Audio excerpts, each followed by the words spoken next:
Good evening everyone, কেমন আছো তোমরা সবাই? আশা করি তোমরা সবাই অনেক অনেক ভালো আছো, সুস্থ আছো। সবার সুস্থতা কামনা করে আজ অনেক দিন পর নিয়ে চলে এসেছি তোমাদের জন্য নতুন একটা ব্লগ। তো দেখতেই পাচ্ছ সেজেগুজে রেডি হয়েছি, আর হ্যাঁ রেডি হয়ে যাচ্ছি কিন্তু তালপুরে যাচ্ছি জগদ্ধাত্রী ঠাকুর দেখতে। হ্যাঁ ভিডিওটা দিতে অনেকটা লেট হয়ে গেল, তো চলো আজকে এই ভিডিওটা আশা করি তোমাদের অনেক অনেক ভালো লাগবে, কেউ স্কিপ না করে দেখো।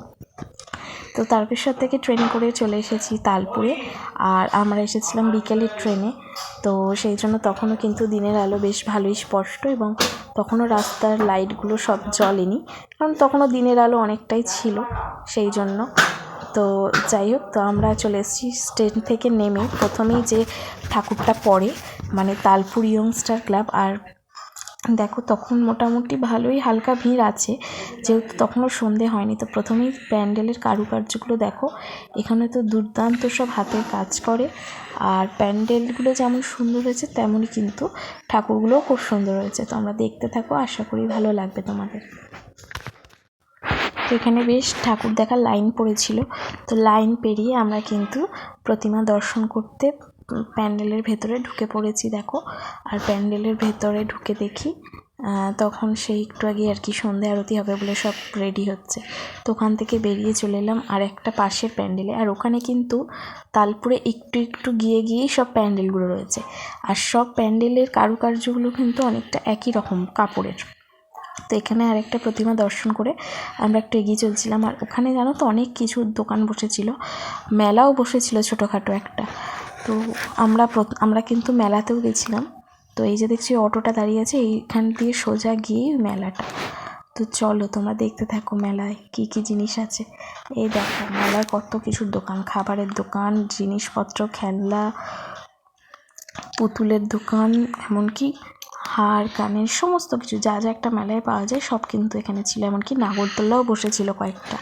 তবে বৃষ্টির কারণে কিন্তু খুবই হাঁটতে অসুবিধা হচ্ছিল, কারণ যেহেতু একটু গ্রাম্য সাইড, তাই বৃষ্টিতে সবারই কিন্তু হাঁটতে খুবই অসুবিধা হচ্ছিল। তো যাই হোক, সমস্ত অসুবিধা কাটিয়ে এই দেখো আর একটা চলে এসেছি নতুন প্যান্ডেল। এখানে এই ঠাকুরেরটা আর প্যান্ডেলটা তো বলার কোনো অপেক্ষা রাখে না, ভীষণ সুন্দর। তোমরা আলোর কাজ দেখেই বুঝতে পারছো কত সুন্দর করে সাজিয়েছে। তো এটা একটা মন্দিরের পাশেই ঠাকুরটা হয়েছে। এই যে দেখো প্যান্ডেলটা দেখতে পাচ্ছ নিশ্চয়ই, আর চারদিকটা আলোয় মানে খুবই সুন্দর লাগছে।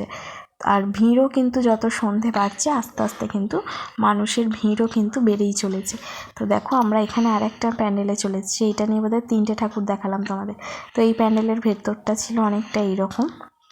প্যান্ডেলের ভেতরের কারুকার্যগুলো কিন্তু দাঁড়িয়ে দেখতে থাকলে মনে হবে দেখতেই থাকি, এইগুলো সব ঝুড়ি দিয়ে করা। তো এখানে আমরা গিয়ে প্রথমে একটু ছবি টবি তুলে নিয়ে তারপরে দেখো তোমাদের প্যান্ডেলটা কত সুন্দর করে ঘুরিয়ে ঘুরিয়ে দেখাচ্ছি। আর এই যে এখানে হচ্ছে প্রতিমা, মায়ের মুখটা দেখো কত সুন্দর লাগছে। তো এখান থেকে তো যাই হোক, ওখান থেকে বেরিয়ে চলে এসেছি আর একটা ঠাকুরের এখানে। তো এবার আমরা এসেছি কিন্তু তালপুর উদয় সংঘ। এই প্যান্ডেলটা কিন্তু স্টেশনের দিক দিয়ে দুটো রাস্তা আছে, তো এইটা কিন্তু স্টেশনের ডান দিক দিয়ে যে রাস্তাটা আসছে সেই দিকে পড়বে।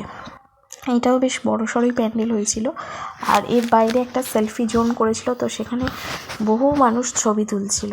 তো আগে ঠাকুরটা চলো দেখে নেওয়া যাক, তারপর তোমাদের আশপাশটা ঘুরিয়ে দেখাচ্ছি। তো আমরা এর ভেতরে ঢুকলাম, আমরা একটু খাওয়া দাওয়া করে নিচ্ছিলাম। এই যে খেয়েছিলাম হচ্ছে চিকেন মোগলাই। তো আরও একবার লাস্টে রইলো তোমাদের জন্য প্যান্ডেলগুলো আর ঠাকুরগুলো।